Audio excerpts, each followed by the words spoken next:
Hello students, topic for today's lecture is characteristics of administrative tribunals. These are the following tribunals and the characteristics of them are as follows. Administrative tribunals must have the statutory origin, that is, they must be created by any statute. Second is, they must have some features of the ordinary courts but not all.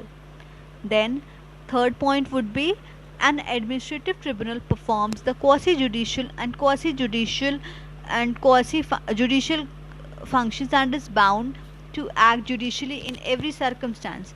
They are not adhered by strict rules of evidence and the procedures. Administrative tribunals are independent and not subject to any administrative interference in the discharge of the judicial or quasi-judicial functions. Then, in the procedural matters, an administrative tribunal possesses the powers of the court to summon the witness, to administer oaths, and to compel the production of the documents, etc. These tribunals are bound to abide by the principles of the natural justice. Then, a fair, open, and impartial act is an indispensable requisite of the administrative tribunal. Now, we'll deal with the categories of the administrative tribunal. Administrative tribunal for the service matter, it includes under Article 323A. Article 323A provides the establishment of administrative tribunals by the law made by the Parliament for the adjudication of the disputes and the complaints related to the recruitment and the conditions of the service of the government servants under the central government and the state government.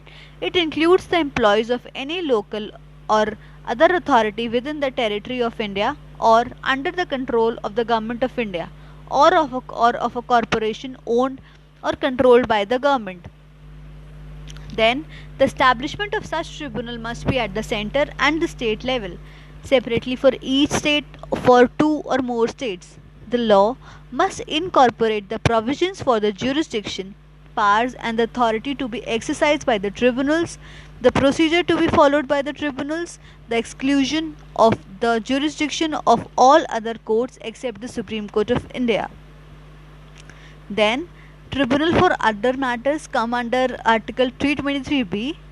Article 323B empowers the Parliament and state legislature to establish tribunals for the adjudication of any disputes or complaint with respect to the matters specified under Clause 2 of Article 323B.